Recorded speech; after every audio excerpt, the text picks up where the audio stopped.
The moment I realized I was not getting the promotion was strangely quiet. There was no dramatic speech, no apology. My manager simply looked at me across the desk and said something that sounded very professional. "Daniel, we decided to move in a different direction." That was it.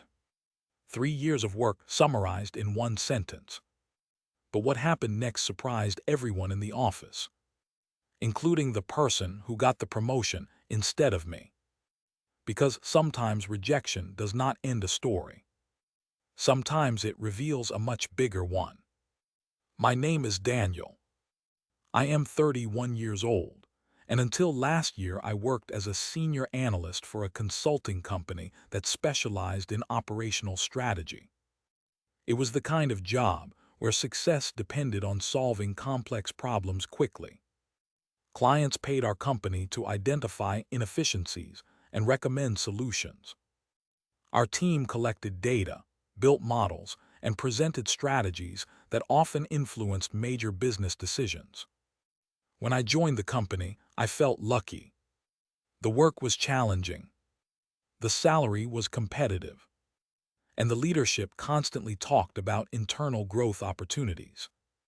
One of those opportunities was the position of team lead.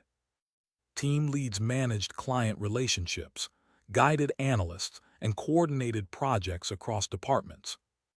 It was the next logical step for someone who wanted to build a long-term career at the company. For 3 years, I worked toward that goal. Late evenings, extra research, volunteering for complex assignments that others avoided. I believed effort would eventually lead to recognition. During that time, I built a strong professional relationship with Emma. Emma worked in the strategy department and often collaborated with analysts during project planning. She had a calm personality and an ability to understand complex data quickly. When meetings became chaotic, she quietly redirected the conversation back to practical solutions. Because our teams worked closely together, we spent many late afternoons reviewing reports. Those conversations slowly became the most enjoyable part of the workday. Sometimes we shared coffee while discussing project ideas. Sometimes we simply talked about life outside the office. There was a subtle connection between us. Not dramatic, not openly discussed, but noticeable. Still, both of us understood the risks of mixing personal feelings with workplace dynamics. So we kept our interactions professional, at least on the surface. 6 months before the promotion decision, our department received a major new client. The project required detailed operational analysis and strategic recommendations. My manager, Chris, assigned the project to me. "Daniel, this will be your chance to demonstrate leadership," he said during our meeting. I took the responsibility seriously. The project required long hours of data analysis and coordination with multiple departments. Emma assisted with strategic projections.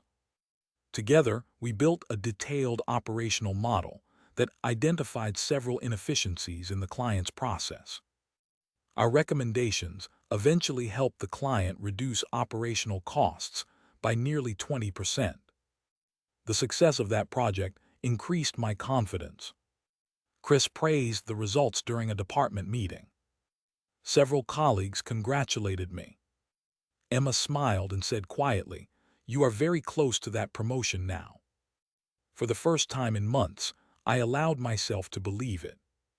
However, one person in the department seemed less enthusiastic about my progress. His name was Rian. Rian joined the company about a year after I did. He was confident, charismatic, and extremely comfortable presenting ideas in meetings. However, Rian had a habit of attaching himself to successful projects shortly before they were presented.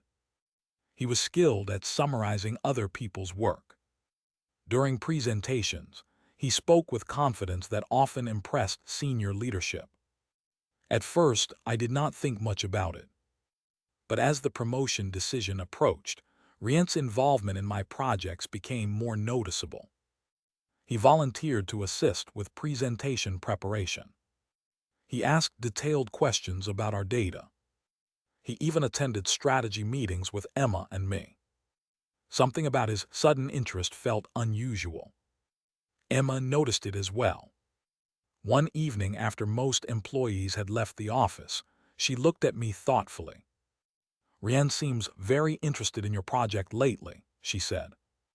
"I noticed that too," I replied. "Do you think it matters?" she asked. "I do not know," I said honestly.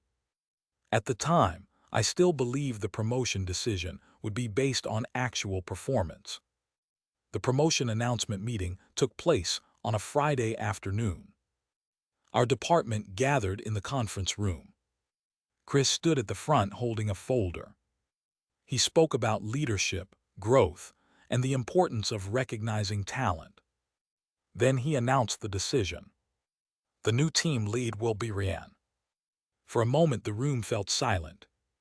Then polite applause began. I sat there feeling a strange mixture of confusion and disbelief. Rien looked surprised for a brief second.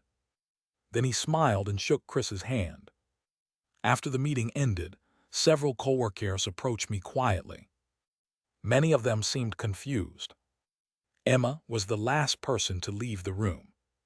She looked directly at me. "That does not make sense," she said softly. I agreed. Later that evening, Chris called me into his office. He explained that Rien had demonstrated strong leadership potential.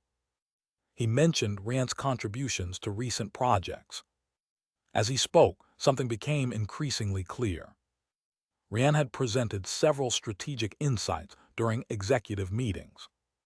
Insights that sounded very familiar, because they came directly from the analysis Emma and I developed. I left the office feeling disappointed but strangely calm. That night Emma sent me a message. "Can we talk tomorrow?" We met at a quiet cafe the next morning. Emma placed a folder on the table. Inside were printed presentation slides from recent executive meetings. Slides Rien had presented. The analysis on those slides was identical to sections of our project documentation. He had not copied the work exactly. He had summarized it, but the ideas were clearly the same. Emma looked at me carefully. "I thought you should see this," she said. "What do you think I should do?" I asked. She paused before answering. Sometimes the truth becomes visible on its own. Over the next several weeks, Rien began managing projects as the new team lead. However, leadership responsibilities quickly exposed something important.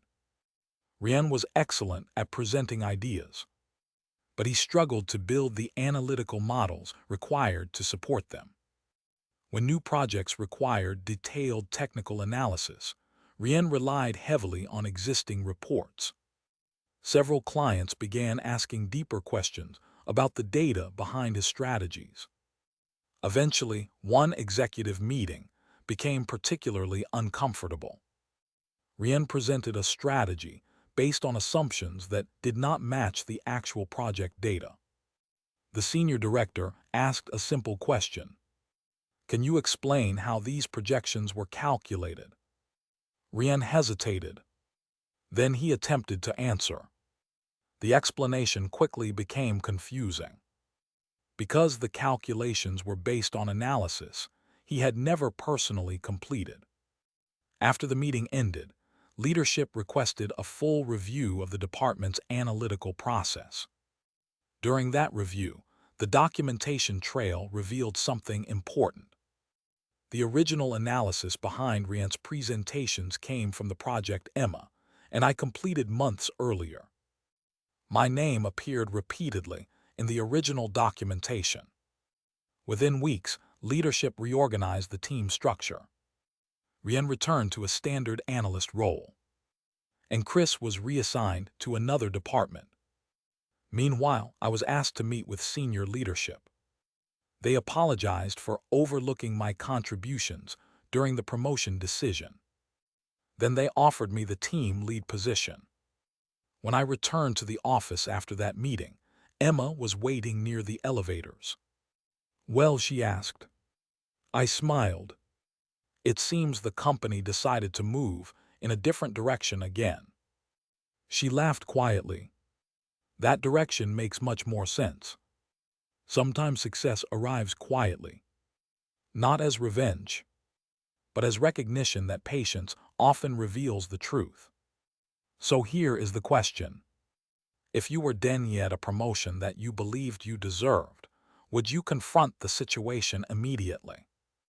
Or would you wait and allow the truth to reveal itself over time? Tell me what you would do in the comments.